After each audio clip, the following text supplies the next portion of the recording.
Boa noite, amigos e amigas do canal de Piracicaba. Estamos começando mais um Entre Aspas com Ronaldo Castilho, que é transmitido todas as terças-feiras às 18h30 no @canal Estado SP, do canal de Piracicaba. E hoje eu recebo um grande amigo, arquiteto, urbanista, cartunista e um dos fundadores do Salão Internacional de Humor de Piracicaba. Também foi presidente da comissão de premiação desse mesmo salão. Em 2015 participou da abertura de uma retrospectiva do Salão de Humor em Roma. Foi senador da República Italiana e também deputado da República Italiana. Meu amigo Fausto Longo. Prazer recebê-lo, Fausto. Prazer todo meu, Ronaldo. Prazer agradecer aqui primeiro aos patrocinadores que mantêm o canal de Piracicaba vivo. É importante sempre, né? Sim. Mas agradecer ao canal de Piracicaba pela oportunidade. Estar aqui no canal de Piracicaba, eu gosto de confirmar que Piracicaba é o canal. Que bom.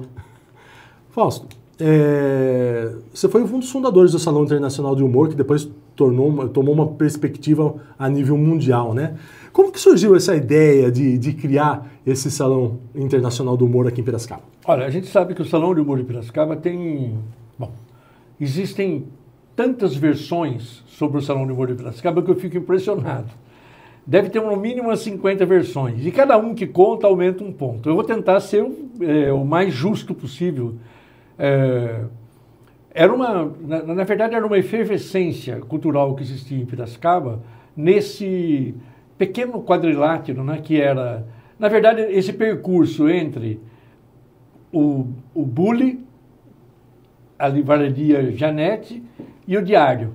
A Praça José Bonifácio, na verdade, era essa esquina onde tinha o Coronel Barbosa, o Carambas Lanches, o Bully, a Livraria Janete. A Livraria Janete era onde os jovens iam para ler as orelhas dos livros. A Brasserie. Tinha a Brasserie. A gente ia ler a orelha de livro porque não tinha dinheiro para comprar livro, então a gente escondido lia só a orelha do livro para saber sobre o que era. Então, nessa região, nessa esquina, vamos dizer assim, de Piracicaba, era onde aconteciam as coisas, a reunião do pessoal do Diário, o pessoal da prefeitura, o pessoal da política, o pessoal da Câmara Municipal, o pessoal que agitava um pouco o Salão de Arte Contemporânea, Salão de Belas Artes, enfim. E aí as pessoas, eram Hermelino Nardinho, Cerinha, o Alceu Maroso Rigueto, Zé Maria Teixeira, o Zé Maria, o João Afez, enfim, o Adolfo, Carlinhos Colognese, o Carlinhos Gonçalves, o Luiz Antônio Fagundes na Secretaria de Turismo. Eu era junto com o Luiz Antônio e, na verdade, eu tinha uma agência de propaganda que chamava Louca, Longo e Canazawa. Não era tão louca como o nome diz. E esse era o burburinho, né? Logicamente que o Pasquim era um jornal que interferia na nossa vida do ponto de vista político. Então, neste conjunto de pessoas, tinham, por exemplo, pessoas que queriam contestar o status quo da arte em Piracicaba, que era centrada, por exemplo, no contexto de Arquimedes Dutra, Belas Artes, mesmo a arte contemporânea, Hermelino Nardim, ele queria um pouco avançar, ultrapassar um pouco, ser vanguarda. E em Piracicaba era difícil ser vanguarda, né? Naquela época tinha o João Chiarini, que era um grande folclorista, escritor e tal. E o João criou a Academia Piracicabana de Letras. E também foi autor da lei que mandou derrubar o Teatro Santo Estevão, que jamais deveria ser derrubado, entendeu? Mas isso em 51. E se sabe que o Teatro Santo Estevão foi derrubado porque o cheiro das cortinas era um cheiro de ureia. Não sabia. Porque atrás do teatro tinha o bebedouro, onde paravam os cavalos, as carroças. E o cheiro impregnou as cortinas. E eles não conseguiam tirar aquele cheiro. Foi uma das motivações do projeto de lei da Câmara para derrubar o teatro. O Teatro Santo Estevão. E era uma referência histórica para Piracicaba, porque, se não me engano, era o único prédio vitoriano em pé no Brasil. Entendeu? É uma pena. Bom, enfim. Aí, essas pessoas, então, o Hermelino Nardim queria, por exemplo, contestar um pouco o status quo da arte. Aí tinha o Cerinha, que era um fanático pelo Pasquim, principalmente um fanático, um fã do Jaguar. da linguagem do Jaguar, do jeito que o Jaguar sarcasticamente brincava com a ditadura militar, que contestava o poder através da sátira. E isso encantava o Serinha, que era o coordenador da página Recados do Diário, onde várias pessoas contribuíam, dando notinhas, um pouquinho agulhando o poder público, os vereadores, a elite, esse modelo de arte que existia em Piracicaba e tal. Bom, o conjunto disso acabou estimulando a ideia de introduzir no Salão de Artes Contemporâneas uma exposição de desenhos de humor. E, baseado nessa ideia, eles procuraram o Pasquim, mas o Pasquim refutou a ideia. Imagine, o Pasquim enquadrado, encapsulado num salão de arte, que era exatamente... O Pasquim era a contestação desse tipo de comportamento, né? E não deu certo. Mas a ideia em Piracicaba ficou efervescendo. Aí entraram novos agentes, principalmente uma figura, Alceu Marosa Rieto. Porque o Alceu era o viés, vamos dizer assim, político. Se um queria contestar a arte, ou outro queria escrachar, fazer a sátira da política local através do desenho de humor, o Alceu não. O Alceu tinha essa visão de que um salão em Piracicaba permitiria aos cartunistas terem um espaço fora do eixo Rio-São Paulo, que é onde estava o foco da censura, o foco do poder central, da ditadura, do poder militar. E o Alceu é o único que tinha essa visão mais politizada, vamos dizer assim, ideológica, de que o humor seria uma ferramenta fora do eixo de São Paulo para abrir espaço para os cartunistas colocarem aquilo que realmente pensavam do sistema. E aí essa ideia, esse contexto é que foi levado ao Pasquim, e esse contexto é que encantou o Pasquim, que era exatamente criar uma alternativa ao eixo Rio-São Paulo, para que a imprensa nanica, para que os cartunistas, para que aqueles que escreviam textos de humor tivessem um espaço alternativo. E aí Piracicaba virou, desde o primeiro salão, que já nasceu com esse DNA de contestação política. Ou seja, o DNA do salão é exatamente esse, é contestar toda e qualquer forma de tirania, toda e qualquer forma de redução ou de ataque às liberdades democráticas, ao Estado de Direito. E isso, quem deu essa conotação foi o Alceu. Nós, os outros, éramos praticamente agentes que ajudaram a fazer o salão acontecer. Cada um teve o seu papel. Eu, desde o luminoso da porta do salão até o cartaz do Zélio, quem fez a arte para poder... Naquela época não existia computador, digital... Era na mão. Era na mão, tudo na mão. Então, na caneta de nanquim? Na caneta de nanquim. Então, eu tinha uma agência, a agência louca, e a gente tinha 11 funcionários. Os 11 foram deslocados, gratuitamente, logicamente, para montar o salão, para ajudar naquilo que fosse necessário para... Então, a minha participação, além da discussão entusiástica, vamos dizer assim, pela ideia do Alceu, que era esse lado mais politizado, também eu gostava muito da ideia do Serinha, que era usar a sátira como uma forma de agulhar o poder. Veja que nessa época a gente tinha 22 anos, 21 anos, então é aquela visão ainda romantizada e tal. Mas a gente achava que a linguagem do humor, a linguagem do Pasquim, vamos dizer assim, era uma forma de se abrir uma abertura azul no céu cinza que a gente sentia pela ditadura. O dia podia estar lindo, mas a gente que gostava da liberdade, da política, sentia essa opressão que era a ditadura.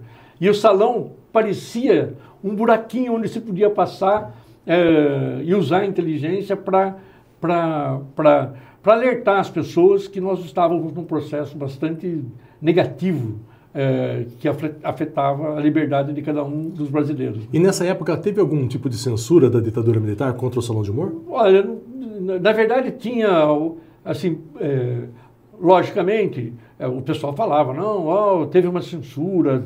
Não teve censura. Até, na época, o capitão Mansur, né, que era o responsável pela presença militar em Piracicaba, e tinha, se não me engano, Adilson Toniolo, que era o delegado do DOPS em Piracicaba, ou era um delegado disponível para essa questão política social. Os dois foram na abertura do salão, foram na primeira, na segunda, na terceira, na quarta. Não existia esse tipo de controle, vamos dizer, não houve censura. E se houve, Piracicaba era uma cidade fora do eixo, fora da... Ninguém imaginava que pudesse, entendeu? Quando no primeiro salão aparece Milor Fernandes, Jaguar, Enfio, Fortuna, entendeu? Zélio Alves Pinto, começa a aparecer essas pessoas em Piracicaba, aí, logicamente, que a mídia, vamos dizer, paulistana e carioca, deu importância para o evento. Então, eu falo, não, o salão ficou grande. Não, o salão nasceu, naquele momento, ele nasceu como uma válvula importantíssima, principalmente para quem exercia a atividade do humor, do traço, né?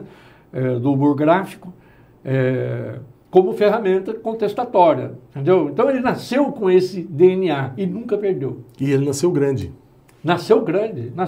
Imagine um salão de Piracicaba, onde as principais figuras, as pessoas que não saíam dos processos, não saíam das delegacias, do DOPS, né? Eram Milor Fernandes, Jaguar, Redi, e essas pessoas estavam aqui em Piracicaba, entendeu? Julgando um salão de humor, você imagina. Então, ele cresceu, virou internacional, cresceu muito, mas é importante dizer que ele nasceu com esse DNA. Ele nasceu com o DNA para ser grande nessa área aonde até hoje ele mantém essa identidade, que é a entidade contestatória. Fausto, em alguns anos você presidiu a comissão de premiação do salão. Como era o processo de seleção das obras? Buscava deliberadamente um humor mais engajado, mais político? Como que era esse processo? Bom, claramente, eu já falei, DNA do salão sempre foi esse. Inclusive, eu fui várias vezes presidente da comissão organizadora e presidente da comissão de premiação e de seleção, né? Então, é inevitável que a própria formação das comissões do salão, tanto a comissão organizadora, quanto a comissão de seleção, quanto a comissão de premiação, elas tinham uma tendência ideológica inevitável, ou seja, vamos dizer assim, libertárias. Todas elas tinham característica ideológica de não a qualquer tipo de subtração do Estado de Direito. Então, praticamente as pessoas que vinham eram contra a ditadura. Entendeu? Então, logicamente que isso era uma determinante no resultado da apuração. Mas era uma apuração tendenciosa? Sim, sem dúvida que era tendenciosa. A nossa tendência era garantir que o Brasil voltasse ao seu Estado de Direito. Então, liberdades democráticas, liberdade dos cartunistas criticarem o poder, fora a censura, entendeu? Então, como era o processo de seleção? Logicamente que a gente levava em consideração, o primeiro impacto do desenho é a ideia. Não era a qualidade gráfica no seu sentido artístico, e sim da mensagem que ela conseguia passar. Então, vamos dizer assim, num desenho de humor, 90% é a mensagem. E 10% é como eu solucionei essa mensagem. Tanto do ponto de vista de promover a compreensão das pessoas, tá certo? Como a técnica, vamos dizer assim, 2% a técnica da arte. Não, usou naquela época, veja bem, não existia digital. Não existia ferramentas outras que não fosse a mão do artista, o papel, e aí as ferramentas que usava, ou o guache, ou o nanquim, ou o grafite, entendeu? Então vamos dizer assim, talvez 2%, 3% fosse o trabalho de operário da arte, ou seja, como é que ele solucionou o desenho do ponto de vista gráfico. E a questão da prancheta, né? Era na prancheta, não tinha computador. Não tinha computador, lógico, né? Então, eu acho assim, tipo, tanto o júri de seleção como o júri de premiação já tinham essa tendência de que a mensagem embutida no desenho, ela é o que importa no salão. Depois vem a parte, qual tipo de solução técnica, vamos dizer, que ele conseguiu dar, tá certo? E aí sim, vamos dizer, a harmonia entre as duas coisas. Se ele conseguiu, com o traço, deixar claro o conceito que ele queria passar. Então, o julgamento, embora você não tivesse, por exemplo, regra, você não vai sentar com o júri e falar assim, olha, o júri, é o seguinte, a norma e a regra para julgar o trabalho é essa. Mesmo porque você está... As pessoas convidadas para fazer a seleção e o julgamento são pessoas donas de um critério ideológico e entendimento da arte, do grafismo, do humor, como vamos dizer assim, como forma de satirizar, como forma de revelar o lado negativo, ou às vezes até o lado positivo de uma classe política, de um dirigente político, de um dirigente de time de futebol, normalmente endereçado para a classe dirigente ou para a elite, né? A tendência do salão de... Cada salão tem salões que têm uma característica da piada, você entendeu? E a piada é pela piada, fazer rir. O nosso salão não tem essa função. Não é fazer rir pura e simplesmente, é fazer pensar. Entendeu? Então, o júri, cada membro do júri, quando é convidado, inevitavelmente ele já lê a história do salão e ele já percebe essa ideia consolidada. E não é consolidada aqui em Piracicaba ou pelas pessoas que participam do salão. Internacionalmente, em qualquer lugar do mundo, eu vi isso em Roma. Entendeu? Qualquer lugar do mundo que você fale sobre o Salão de Piracicaba é uma referência de contestação de qualquer tipo de mecanismo que subtrai o Estado de Direito, ou a liberdade das pessoas, ou contra qualquer tipo de preconceito, né? Contra a pobreza, contra a miséria, contra a questão, aqueles que atacam o meio ambiente. Então, esse DNA que faz com que o salão, aos 52 anos, ainda seja jovem. É a sua capacidade de contestação. Fausto, apesar de você ser arquiteto, né, de formação, desde jovem você se interessava por política? Ou quando que você começou a se interessar mesmo pela política a fundo? Olha, bom, eu acho que a gente nasce um pouco... Eu sou o sexto, né? Eu sou o caçula da família. Então, o caçula, normalmente, ele tem que fazer política, tem que negociar muito com os irmãos para chegar a vez dele.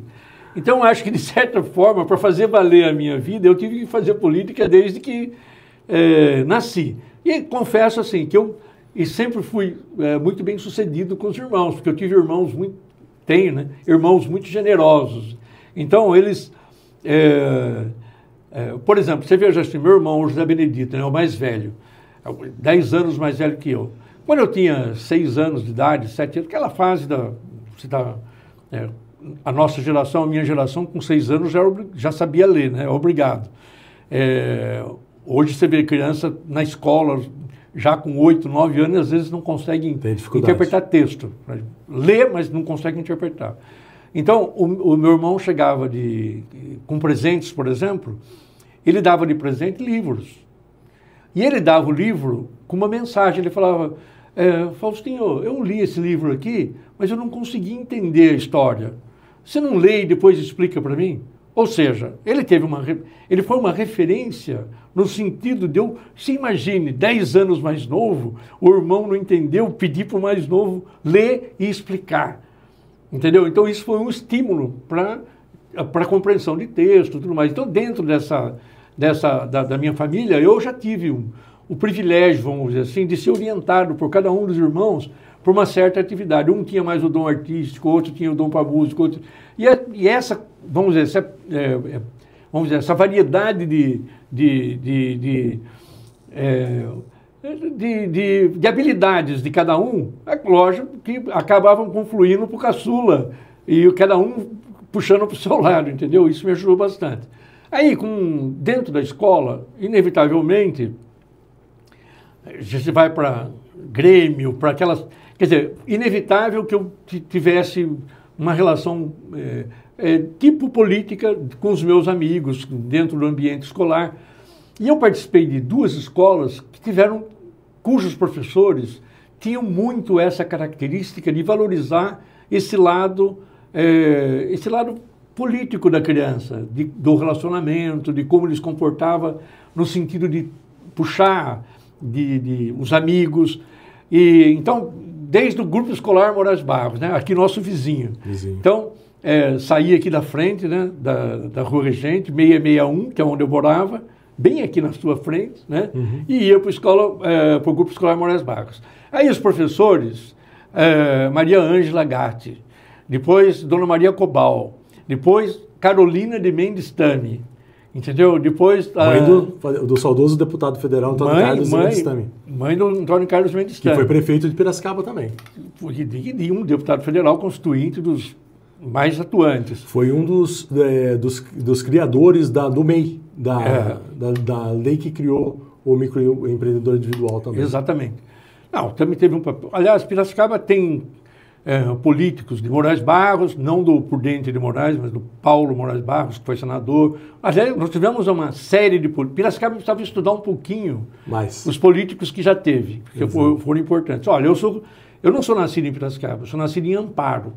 Mas eu vim com 4 anos para Piracicaba. Então, a minha vida foi Piracicaba. E a minha admiração pelas pessoas que construíram a história de Piracicaba também foi um estímulo, vamos dizer assim, a gente migrar um pouco para o viés político.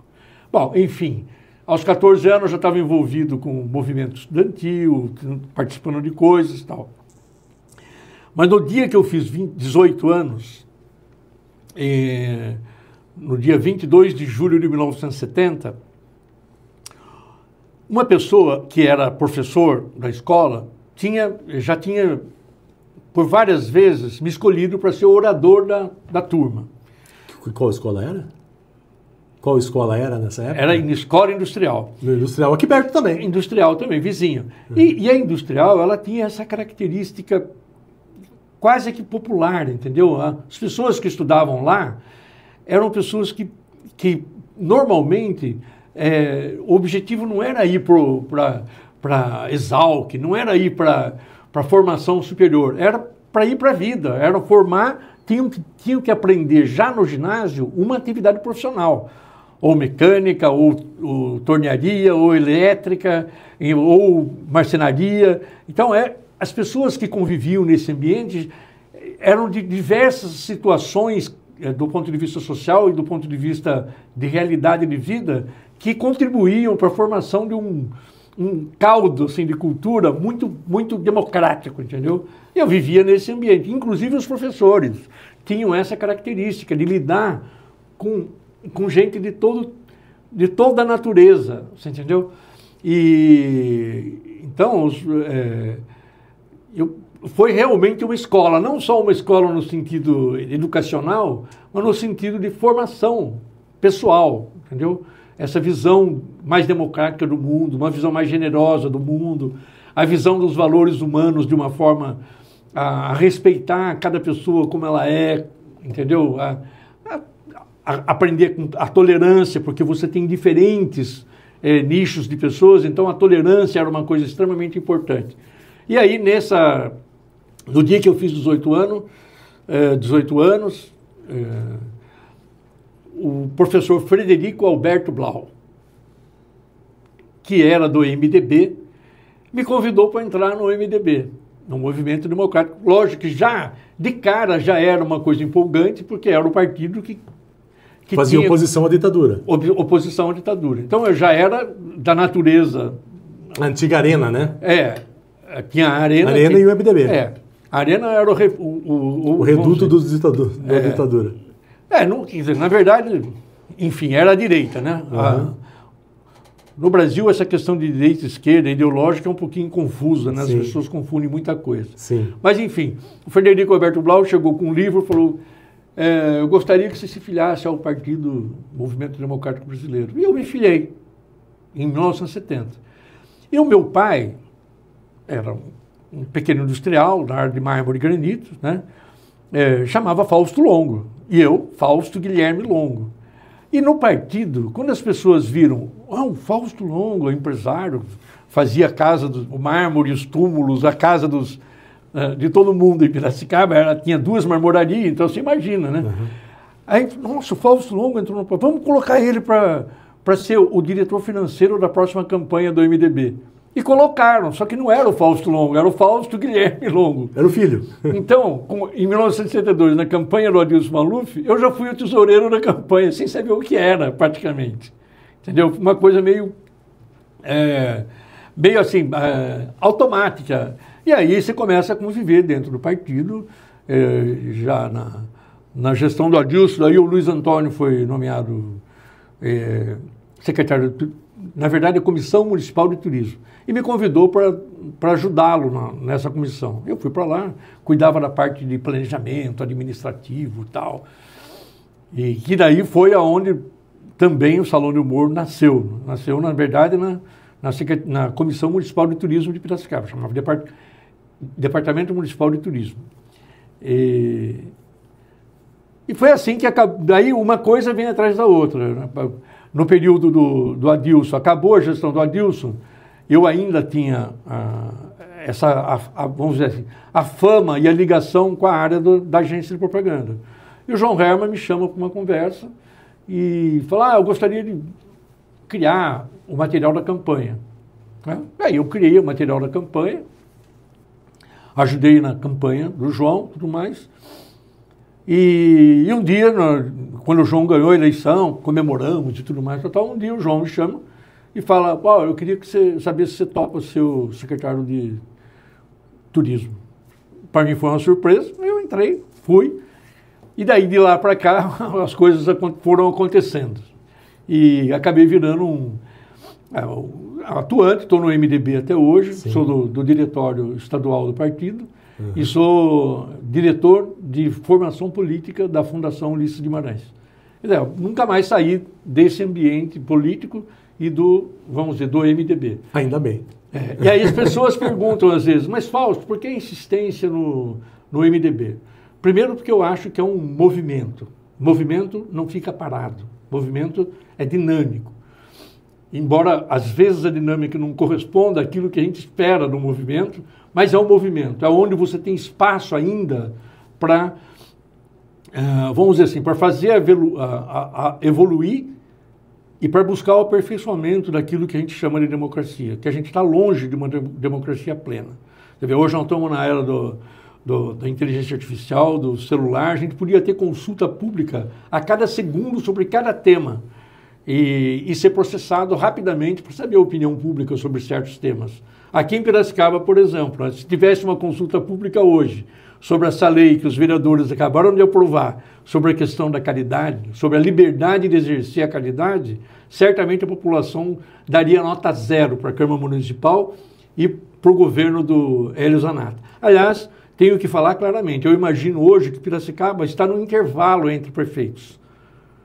Piracicaba, como dizia Ulisses Guimarães numa carta a Juscelino Kubitschek, ele dizia, Juscelino, o povo erra, pode errar 1 ou 2 vezes, mas depois na terceira ele corrige. Eu espero que o povo de Piracicaba corrija e escolha de verdade um prefeito que tenha amor por Piracicaba, que tenha o sentido daquilo que significa Piracicaba, que não é o que eu sinto hoje, infelizmente. Entendeu? Eu acho que nós estamos no intervalo entre prefeitos. Aliás, nós estamos com uma sequência de prefeitos que deixam muito a desejar.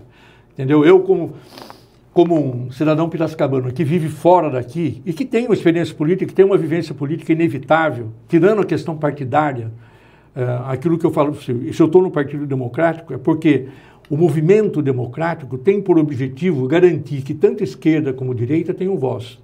Esse é o papel de um partido moderado. É garantir que a Constituição seja respeitada, garantir que as liberdades democráticas sejam garantidas a toda e qualquer participante do projeto de poder. Todos têm o direito de disputar, de exercer, e só não podem esquecer a razão pelo qual foram eleitos. Tem uma historinha muito legal que a gente fala. Eu tive essa experiência de política na Itália. E o Senado, que na verdade vem de senil, são as pessoas mais velhas, né? Em Atenas, quando eles reuniam os mais velhos, né? E escolhiam entre eles o que tivesse maior disponibilidade para cuidar do interesse da cidade. A cidade era uma cidade que tinha 5 mil, 10 mil habitantes, então era fácil de conhecer que era cidadão. Então eles escolhiam os mais velhos, por quê? Porque os mais velhos não é porque tinham sabedoria, é porque tinham experiência, porque conheciam as qualidades e os defeitos de cada um dos cidadãos, praticamente. Sabia quem era o mais covarde, quem era o mais agressivo, quem era aquele corajoso que ia para frente do muro, aquele que servia para carregar água, aquele que sabia quem era a malandrinha, quem era o malandrinho, conhecia e distribuía as funções da cidade para que o conjunto de pessoas que morassem no mesmo lugar conseguissem ter um nível de convivência adequado. Daí que vem a palavra política, ou seja, vem de polis, cidade. Então, a polis tinha que ter um conjunto de regras que permitiam o vizinho não jogar lixo no quintal do outro. Então, essas regras que criaram, na verdade, a política. E o presidente desse Senado, vamos dizer assim, era julgado permanentemente pela sociedade, porque eles distribuíam umas urnas em diversas praças, né? E nessas praças, o cidadão tinha condições de pegar um pedaço de argila. Normalmente a argila era um vaso quebrado, tinha formato meio que de uma concha. E eles colocavam a inicial do nome. Por exemplo, se fosse o Elinho, colocavam o H lá. E quanto maior o número dessas conchinhas, vamos dizer, dessas argilas estivessem dentro da urna, significava que o governante estava cada vez mais distante da vontade popular, cada vez mais distante da razão pela qual ele foi eleito para aquele lugar. Essas conchinhas chamavam ostras, porque eram parecidas com a casquinha da ostra. Por isso que a gente fala hoje ostracismo. Quer dizer, o político caiu no ostracismo e a gente pensa que ele caiu no esquecimento. Não, não. Ostracismo é quando o político esquece para a razão pela qual ele foi eleito, que é o povo. Entendeu? Em Piracicaba, se tivesse ostras hoje, nós estaríamos com as urnas carregadas. Lotadas. Fausto, em 2013, o senhor foi eleito senador da República Italiana. E depois, em 2018, deputado também da República Italiana. Como que surgiu essa ideia de ser candidato, em primeiro lugar, ao Senado Federal, representando a América Latina? América do Sul. América do Sul, desculpa. São 10 países. Olha, tem duas coisas. Primeiro, que a vida inteira eu tive uma consciência política e no Brasil o objetivo era garantir a existência da democracia e na Itália a minha ligação com amigos eram com um partido de esquerda, que é o Partido Socialista Italiano, que nasce como Partido dos Trabalhadores, em 1892. Uhum. E depois teve uma cisão, e aí nós tivemos duas correntes. Um partido que era socialista com tendência, vamos dizer assim, soviética, né, a partir de 1919, e o outro que era moderado, que era o socialismo puro e não ideológico. Era o socialismo voltado para o bem-estar da sociedade, entendeu? Então, eu precisava reunir as pessoas e saber qual é o projeto que elas tinham para o futuro e qual é o grau de sacrifício elas estavam dispostas a fazer para conquistar aquele futuro. Enquanto a corrente, vamos dizer assim, de tendência ideológica soviética era seguir aquilo que rezava a cartilha soviética. E o partido que eu estou, que é o Partido Socialista Italiano, ele migrou para essa visão mais moderada, mais, vamos dizer, social realmente. O socialismo como como essência ideológica, quer dizer, como é que eu faço para garantir que a sociedade tenha bem-estar e não tendência ideológica. E então eu tinha essa corrente de amigos. E em 2008, esses amigos, a Itália é um dos únicos países que permite que cada continente eleja seus representantes. Por quê? Porque, você imagina, a América do Sul tem 61 milhões de ítalos descendentes, 34 milhões no Brasil, 26 milhões na Argentina. A Itália tem 59 milhões, a América do Sul tem 61 milhões de ítalos descendentes. A América do Norte, idem, a Europa, idem. Quer dizer, então, a Itália, entendendo que a sociedade italiana, ela foi obrigada a deixar a Itália para poder buscar alternativas de vida para sobreviver, se espalhou pelo mundo todo, tem 86 milhões de italianos fora da Itália e 59 na Itália. Então foi instituído que cada continente teria direito a senadores e deputados. E o Partido Socialista se organizou e um amigo que era o diretor do Partido Socialista aqui no Brasil, Jean Serra Batista de Nerva, fez uma lista para disputar. Você precisava ter 8 nomes para disputar as eleições. E ele foi levar a lista para disputar. E o nome dele era um dos nomes. Uhum. Faltava 4 minutos para encerrar a votação, a inscrição da chapa, da lista. Aqui chama chapa eleitoral, lá chama lista eleitoral. Isso em 2008? 2008. Uhum. E aí o nome dele não passou porque ele não tinha feito domicílio eleitoral no exterior. O domicílio eleitoral dele estava em Gênova. Certo. E o nome dele foi recusado. Só que não podia recusar um nome. Ou recusava a lista, ou entrava a lista. Ele não lembrava de um nome, sabia que eu tinha cidadania italiana e colocou o meu nome. E o meu nome passou como candidato. Depois ele me ligou e falou, Fausto, eu tive que colocar o seu nome candidato. Foi assim que eu virei candidato a primeira vez, em 2008.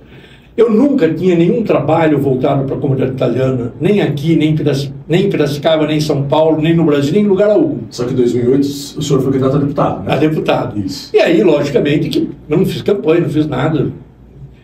Teve lá o número de votos, acho que, se não me engano, 1.300 e... Aliás, assim, 1.137 votos, era nada. E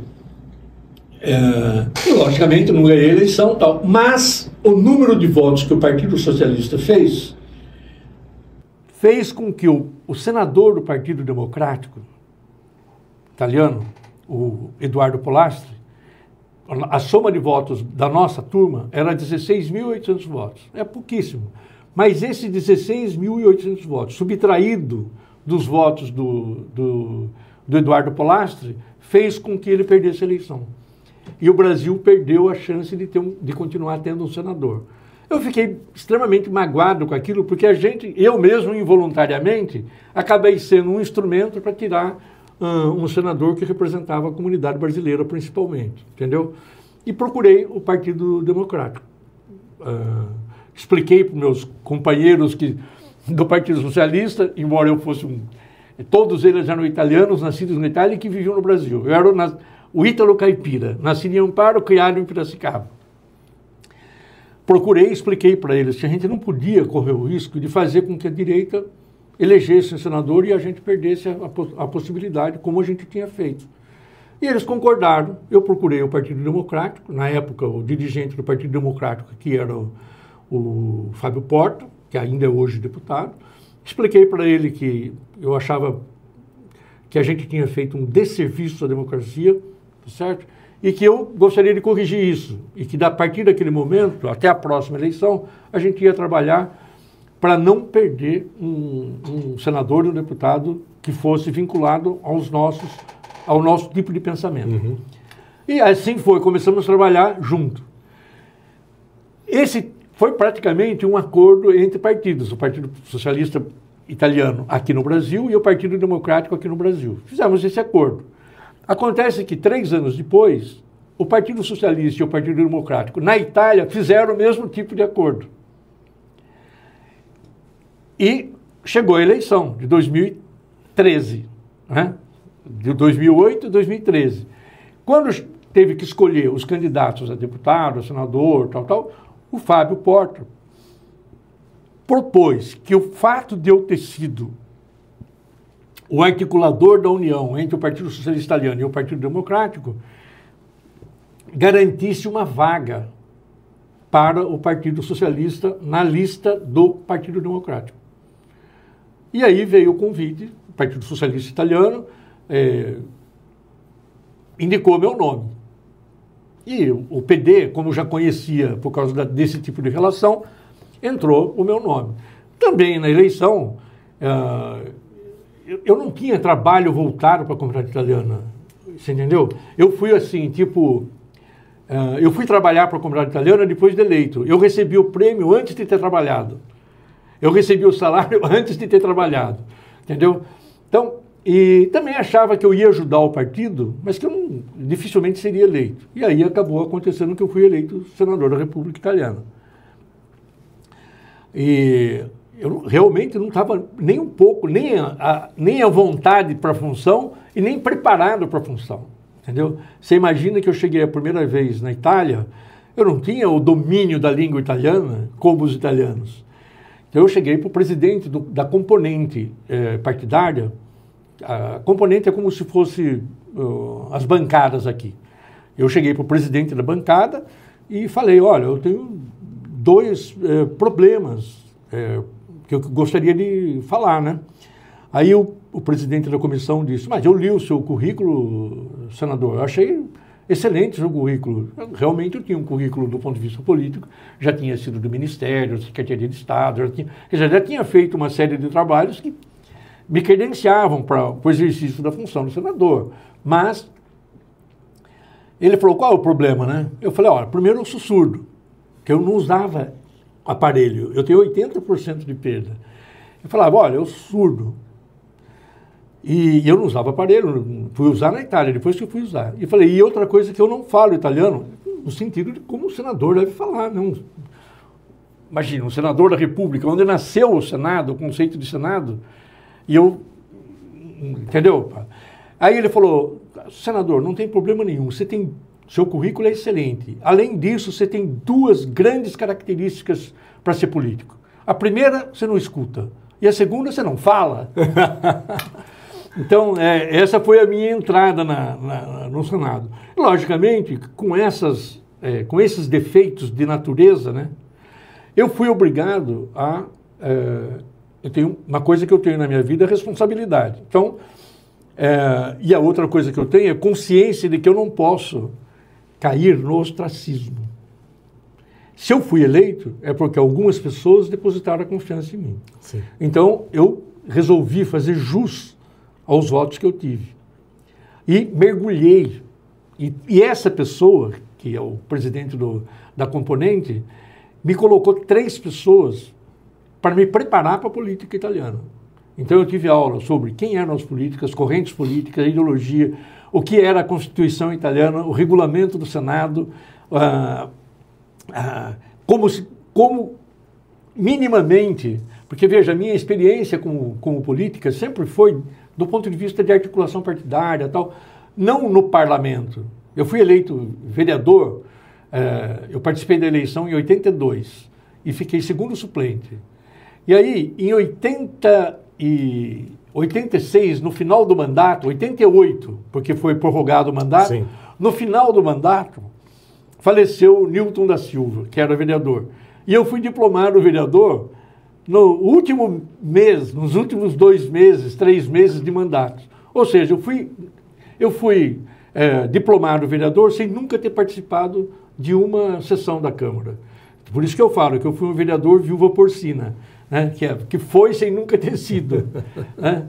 E as pessoas às vezes têm um pouco de dificuldade para falar de suas fragilidades, das coisas da realidade dela. Eu acho que isso, na verdade, só fortalece a pessoa, entendeu? Falar aquilo que é a verdade. Enfim, eu fui para o Senado, acabei sendo eleito tesoureiro do grupo parlamentar, como se fosse o centrão aqui, o grupo misto. Você tem esquerda, direita e o grupo misto. Acabei sendo eleito tesoureiro do grupo misto, fiz um mandato com praticamente 92% de aprovação e de presença, dei a resposta, tanto que a melhor resposta que eu podia ter era ir para a reeleição. E aí, por um acordo também entre o Partido Socialista e o Partido Democrático, nós invertemos as posições. O Fábio Porta saiu para senador e eu saí para deputado. Em 2018 isso? Em 2018. Eu fui eleito e o Fábio não foi eleito. Você vê como é que é, como é a história. Dentro deste período do Senado, eu visitei 419 localidades na América do Sul. Eu fui pôr a cara para entender o que era, quais eram os problemas da nossa comunidade, quais eram os problemas, principalmente do ponto de vista político. Então, a resposta a essa minha história, que foi uma história, quase uma aventura política de virar senador, foi que houve uma coisa chamada reeleição. A reeleição é aquilo que, para um político, você foi aprovado ou não foi aprovado. O senhor é a favor da reeleição?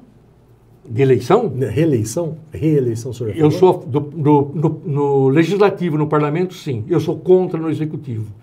Eu sou contra para a presidência da República, sou contra para governador e sou contra para prefeito. E eu acho assim que eu acho que o momento político brasileiro seria a gente ter na verdade, uma nova Assembleia Nacional Constituinte, não congressual, sem a presença de deputados, 500 brasileiros eleitos por 2 anos, eleitos indicados por comunidades específicas, as organizações, a sociedade civil organizada, para fazer uma revisão constitucional, do ponto de vista técnico, que levasse em consideração, não como foi feita a nossa, é perfeita a nossa Constituição, foi feita com o maior carinho e tudo mais, mas ela foi feita em 88, quando não existia essa revolução tecnológica que nós estamos assistindo agora, e principalmente, logo após a ditadura. Então foi uma Constituição cujo objetivo, ela tinha um viés político defensivo, de blindar a democracia brasileira para que não houvesse qualquer possibilidade de retrocesso para a situação anterior, que era a subtração do Estado de Direito. Sim.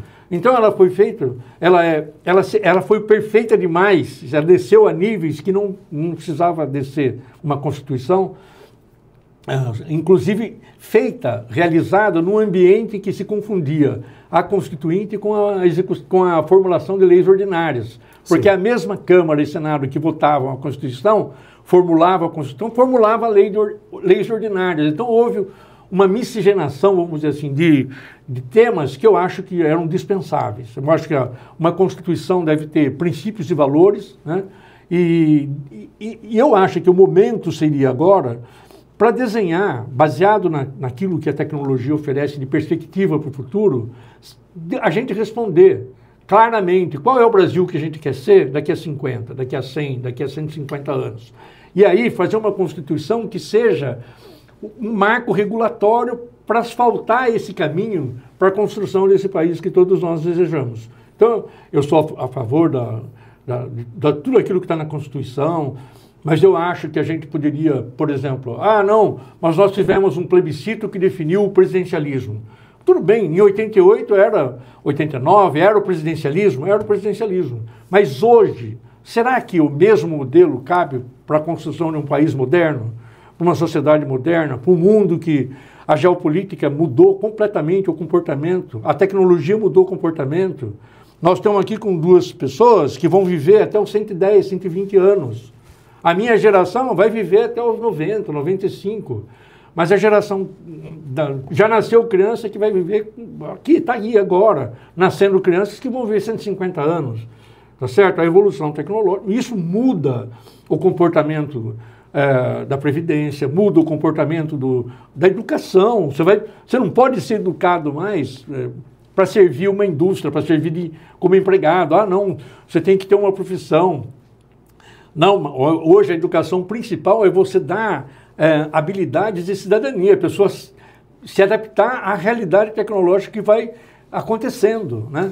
Falando do geopolítico internacional, como que a Itália, na época que o senhor era senador italiano, como que a Itália enxergava o Brasil no tabuleiro da geopolítica internacional? Olha, então, você veja uma coisa, como senador eu fui para a comissão, lógico, você lá é obrigado a ir para 3 comissões. A primeira comissão é o partido que indica. A segunda comissão é o grupo parlamentar que indica. E a terceira é uma escolha do deputado. Então, eu participava de 3 comissões. Uma delas era a defesa, aonde o principal tema é a questão geopolítica, entender como as nações se concertam, entendeu, para garantir estabilidade. E em todas as reuniões que eu participava, eu recebia sempre essa informação. Vocês são privilegiados. Porque, embora eu fosse parlamentar italiano, eles sempre consideram eleito no Brasil. Entendeu? É brasiliano, senador brasiliano. Entendeu? Então, eu sempre ouvia que a gente era privilegiado, que nós, os brasileiros, tínhamos um lugar no futuro. E que a Itália, por exemplo, tinha que lutar muito para encontrar o próprio lugar dela na União Europeia, porque mudou o contexto, entendeu? A Itália não era mais aquele país líder em diversas áreas como ela foi, que veio pela história, desde o Império Romano, veio essa história. A Itália tinha um papel fundamental. Depois, um dos países do eixo do mal, vamos dizer assim, na questão da Segunda Guerra Mundial. E depois na área de tecnologia, design, automobilística, na parte farmacêutica, a Itália foi um expoente do ponto de vista industrial do planeta, né? E a Itália, logicamente, com o mundo evoluindo, a tecnologia evoluindo, se espalhando pelo mundo todo, a Itália foi perdendo aquele papel proeminente que ela tinha de liderar um setor tecnológico. Então, eles veementemente diziam que o Brasil tinha um lugar no futuro, principalmente porque ele seria, até 2050, responsável por 46% daquilo que é a principal essência da vida humana, que é a segurança alimentar. Você entendeu? Além de ter água, não ter terremoto, não ter... Quer dizer, é um país privilegiado do ponto de vista geográfico, ele é vamos dizer assim, um depositório natural da capacidade do mundo de produzir alimentos. Então, nós vamos ter alimentos sintéticos e tal, mas a base que vai sustentar o mundo é aquilo que nós temos no Brasil, que é a agro e a pecuária. Tá certo? Somando esses 4 países, Brasil, Argentina, Paraguai e Uruguai, nós vamos ser responsáveis por 55% da proteína fornecida para o mundo até 2050. Então, isso garante um lugar politicamente, geopoliticamente, muito especial para o Brasil. Agora, lógico, o Brasil precisa ter políticas que transformem, por exemplo, comecem a transformar essa capacidade produtiva em indústria. Hoje, a gente está mandando embora commodity. É necessário que o Brasil tenha uma política de exigir que o processamento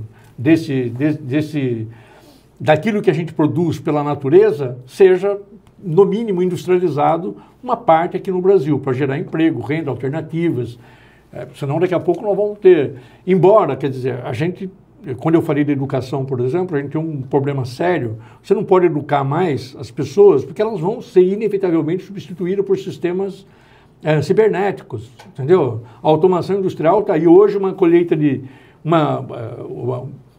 de milho hoje, você põe 10 tratores que não tem ser humano nenhum trabalhando, dirigido por satélite, já mede, avalia as condições da terra, já solta ou é defensivo agrícola, ou é fertilizante, sem ter a mão do ser humano ali, diretamente na operária. Eles ocupam, por exemplo, a cultura do milho, uma conversa que estava tendo semana passada com o Cesário Ramalho, que foi presidente da Sociedade Rural Brasileira, é um dos maiores produtores de milho do mundo, dizendo que as máquinas hoje ocupam o lugar de 7.000 horas homem-ano. Então, você imagina o que vai significar o futuro na indústria, na agricultura, no serviço. Bom, a gente está assistindo hoje, né? Quantas coisas o ser humano não precisa fazer porque a máquina faz. Sim. Você entendeu? E isso vai ser uma alternativa para o futuro. Então, o Brasil precisa colocar o pé nesta 4ª revolução industrial. O Brasil e a Itália têm um grande intercâmbio industrial e tecnológico. né? Eles sempre tiveram esse intercâmbio. Onde o senhor vê um maior crescimento no potencial entre os dois países? Olha, hoje, num certo tempo, o Brasil era praticamente dependente,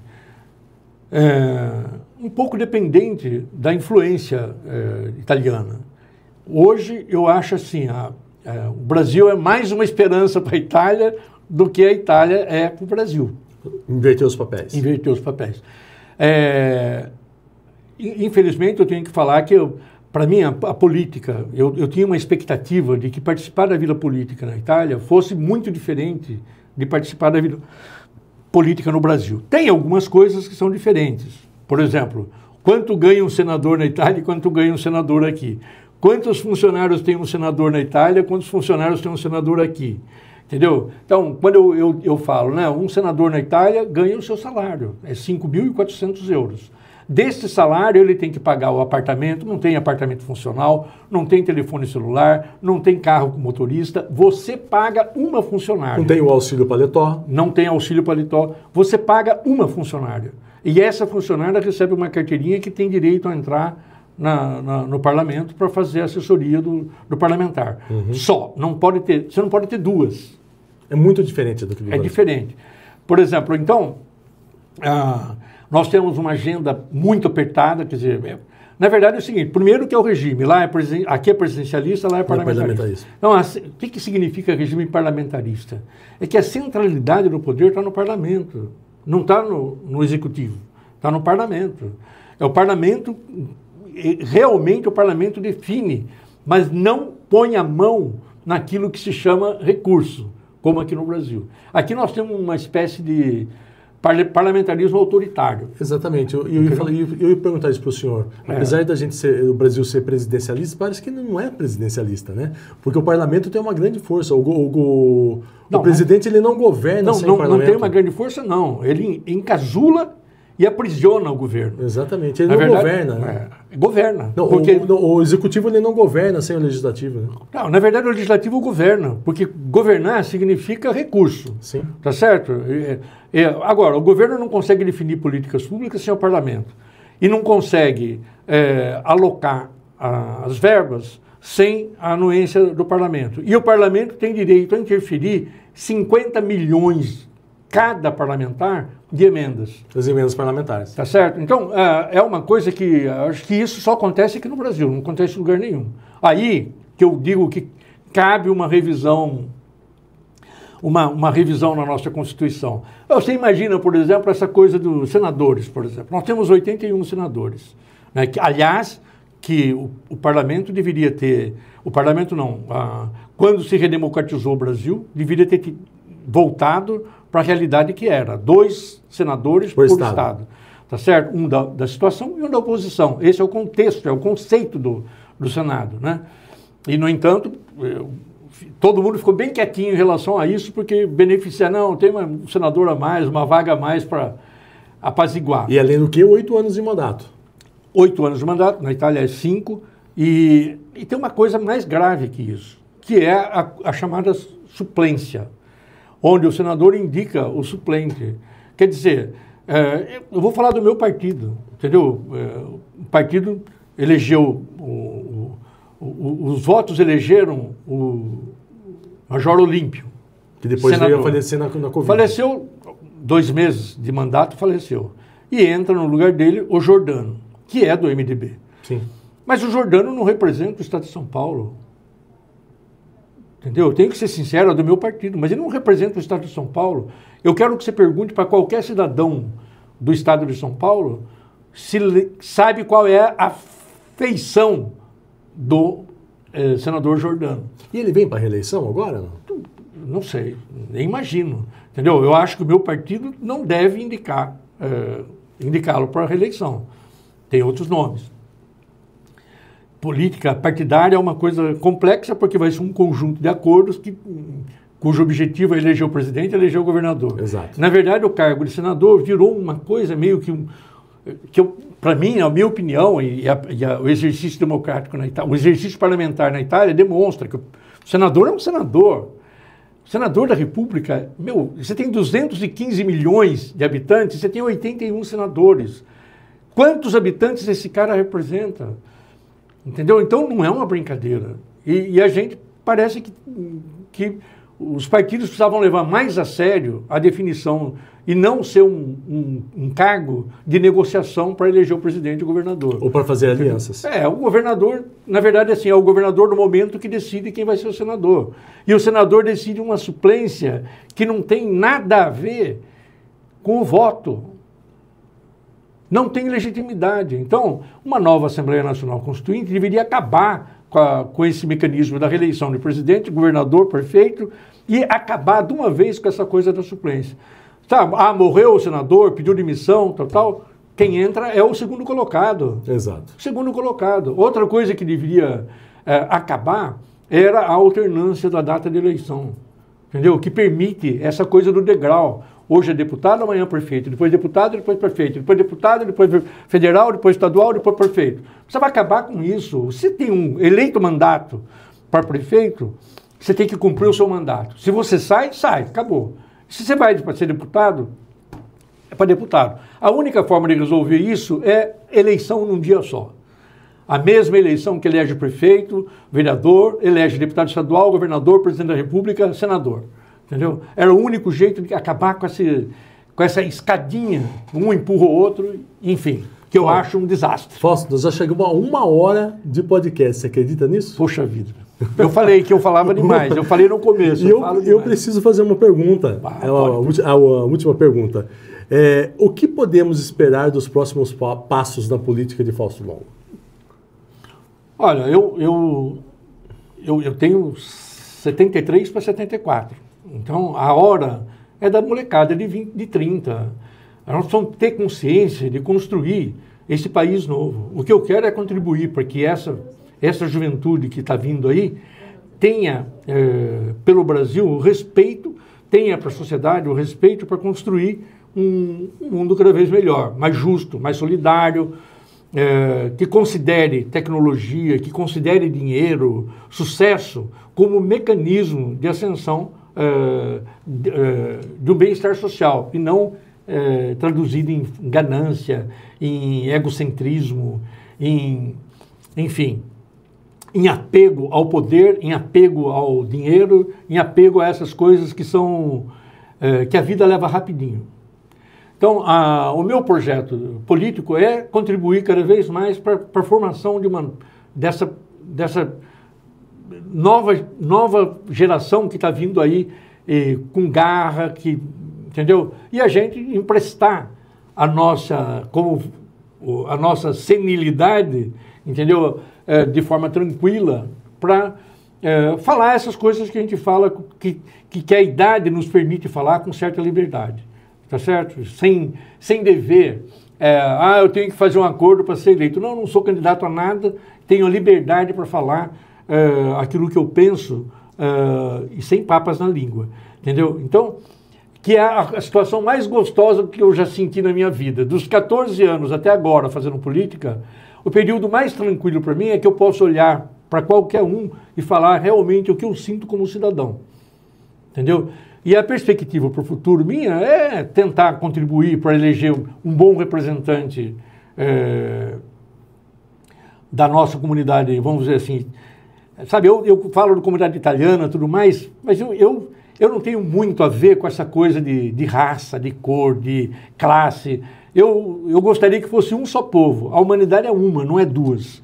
Então, quando eu falo defender a comunidade italiana, na verdade eu não defendo a comunidade italiana, eu não defendo a comunidade nenhuma. Eu defendo que a humanidade seja verdadeiramente humana, entendeu? Não tem expectativa de que vai cair do céu algum tipo de mágica e que vai resolver o problema da humanidade. Somos nós que temos que assumir a responsabilidade de construir esse futuro. Qual que é o entre aspas, já que a gente está no entre aspas, qual que é a aspas que marcou a trajetória de Fausto Longo? Olha, desenho. Na verdade é o seguinte, olha, se eu fosse colocar entre aspas, eu ia colocar primeiro a família, os amigos, os professores, os companheiros que eu tive na vida. Realmente, aos 70 e quase 74, eu posso dizer que eu fui um privilegiado do ponto de vista nesse contexto do respeito, do carinho, da consideração e das oportunidades que me foram dadas. Eu tive muitas oportunidades, mas a coisa mais assim que eu colocaria entre aspas é isso. Eu queria poder retribuir o respeito que eu recebi, com respeito àquilo que eu recebi de todas essas pessoas, entendeu? E o desenho foi uma ferramenta que eu não posso falar, foi um dom que eu ganhei de graça, Ronaldo. Veio, entendeu? Eu ganhei de graça. Eu tenho que agradecer eternamente esse dom e eu procuro usá-lo da forma mais, vamos dizer, positiva possível. Eu nunca coloquei o desenho como uma atividade profissional minha. Na época da agência mesmo, eu era o que menos desenhava. Mas eu sempre coloquei o desenho como uma forma de expressar o meu respeito e o meu carinho pelas pessoas. É isso. Fausto, mais uma vez, obrigado por aceitar o nosso convite de estar aqui. Obrigadão. Quantas vezes você me chamar, estaremos aqui. É um prazer ter aqui. Parabenizar mais uma vez a forma como você conduz o programa, você dá uma liberdade excessiva para o seu entrevistado, e parabenizar o canal de Piracicaba pelo que é, entendeu? E dizer que eu tenho muita esperança de que realmente Piracicaba seja o canal. E o Entre Aspas com o Ronaldo Castilho vai ficando por aqui. Nós voltamos na próxima terça-feira às 18h30 no @canal Estado SP, no canal de Piracicaba. Um abraço a todos, fiquem todos com Deus e até a próxima terça-feira.